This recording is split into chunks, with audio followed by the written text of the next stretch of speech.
you're looking for the compact phone, Sony Xperia 5V can be the best option for you. I'm using Sony devices for over 10 years now. I tested almost all the generations, and this is by far the best Sony phone that I ever had. The reason I buy Sony phones is because of their quality and their uniqueness. And Xperia 5 Mark V is no exception. This phone is, in my opinion, the best flagship phone out there in a compact size. So let's start by talking about how the body looks like. On the right side of the body, you have your fingerprint sensor, you have your shutter key for taking pictures, then you have your volume key. On the left side, there is no button. You have two cameras on the back, and also you have your NFC sensor. Sony in this iteration decided to opt in for two cameras instead of three that they usually go for. The justification for that is that the normal camera has the ability to have a lossless zoom up to 2 times. Therefore, you don't really need a telelens. I'm gonna put that into test, and the rest of the video you can judge by yourself whether this claim is true or not. You have something that is very rare these days, a headphone jack, and you have a tray that allows you to put a SIM card and also a SD card, something that I love to have. It's an option that lets me back up my data regularly. One of the main reasons that I always buy Sony Xperia 5 for 3 generations already is the form factor of the phone. You probably notice this phone is a bit taller than your average phone. I don't know if you've noticed, but a lot of times spending a lot of time these days going into Reddit, YouTube, TikTok, or other applications, and you're almost always scrolling down. Because this form factor is 21:9, it's a bit taller than your usual form. At the same time, you can hold it in your hand quite easily. For example, I will let you watch this YouTube video that is made by this form factor and judge by yourself how the sound quality looks like.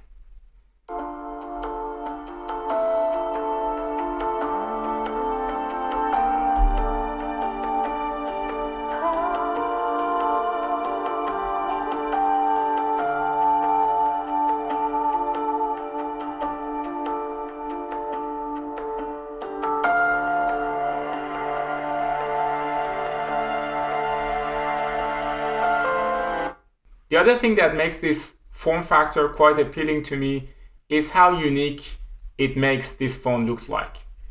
Together with the nice purple blue color on the back and the form factor, this phone is quite different than any other phone that you see currently in the market. Your friends usually ask you, where did you get your phone from? Is it a Samsung or an iPhone? And they would be surprised when you tell them that it's a Sony phone. Usually their expressions goes like, I didn't know that Sony is still producing some phones. And then that's a good icebreaker to talk about your phone and being a bit nerdy about it. The other thing that this phone shines at is the battery life. Right now, as you can see, I have 25% battery left, and that's almost after 2 days of use. As I mentioned, the battery is a 5000 mAh. That's quite big for this form factor. That's why, as you can see, the phone is a little bit chunkier than the previous generations. But this is a sacrifice that I'm willing to make. Nobody wants to not have enough juice at the end of the day. Sony has a lot of options. For example, of course, the stamina mode, but also it doesn't charge your battery to the full immediately after you plug it into the charger. Rather, it gives a schedule and gradually charge it overnight. Other things that I love about Sony flagship phones is the Cinema Pro and Photo Pro applications. Both of them have a very unique style that is very similar to the Sony Alpha cameras. They give you a much better manual control over your pictures and your videos. The videos that you take by the Videography Pro app are very unique and you have options to change, for example, the look and feel and the profile of your videos. The other things that I love about Sony phones is that how natural the camera colors look like. Here you can see that I'm taking photos on the basic mode. I'm zooming in very easily on the subject, which is a bridge, up to 2 times. The pictures are very clear without any manipulation, and I was able to take 2 nice pictures. One of them is in normal mode and the other one with 50% zoom. You can see the result right now. For example, this is the first picture that I took without a zoom. There's a very well dynamic range. There's enough details, and this one is the one with zoom. So I can attest to Sony's claim that the zoom is lossless. I was also able to take some photos in Portugal. The weather was very sunny, and I was very lucky that I could capture these beautiful pictures. These pictures are without any manipulation in Lightroom or Adobe Photoshop. This one is exactly what I meant by manual setting in the camera. I was able to manipulate the shutter speed in a way that I get the lighting the way that I want it to be. Here are some photos at night. You can see there are some red lights being kind of visible and noisy, but this is some common problem with camera lenses on mobile phones. This is another photo that I took at night. You can even read the text quite easily. I didn't use any stand, and I was very surprised by the quality of the image. It gives me a very perfect lighting and dynamic range. Also, the videos are giving a good stabilization. The weather was very windy, and as told you, the colors are true. You don't get these poppy colors, artificial colors that you get with other phones. Also, with 2 times zoom, the videos have a high quality. I talked a lot about how great this phone is, but also let's talk about some drawbacks of the phone. For one, Sony phones, especially the models 1 and 5s, have a known issue that their fingerprint sensor stops to work after a while. I experienced the same problem on my Sony Xperia Mark II. I have a feeling that that won't be the case for my Sony Xperia 5 Mark V because of the placement of the fingerprint sensor. As you can see, the fingerprint sensor is slightly hidden over the frame and is not as accessible as it is for the other phone. My feeling is that change in design will make the fingerprint sensor more durable.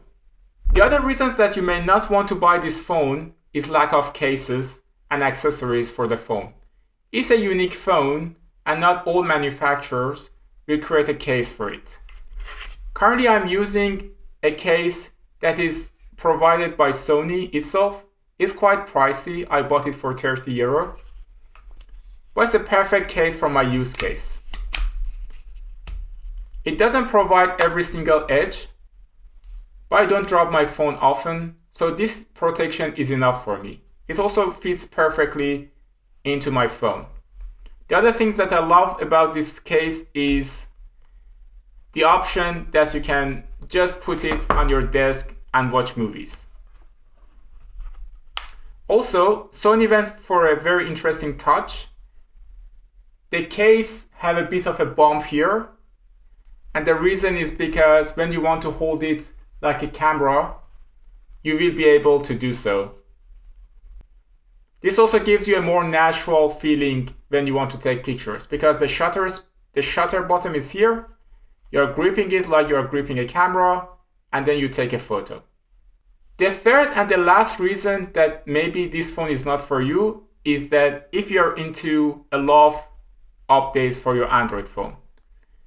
This phone unfortunately do get only 2 Android updates and gets update for security only for 3 years. That's another reason that I moved away from my previous Sony phone, even though it's almost in a perfect condition, because I'm not getting any security updates anymore. So the conclusion is that if you're a photograph, you love to play out with the options, or you're a person that loves this aspect ratio, you scroll a lot, and you want to have the option for a headphone jack, and you want to have an option for your SD card to be included in the phone, and you're looking for a durable phone with a really good battery life, then this phone is absolutely for you. I'm using it only for a week and I love this phone. Thanks for watching my video. Please let me know what you think about these phones and have a great day. Bye!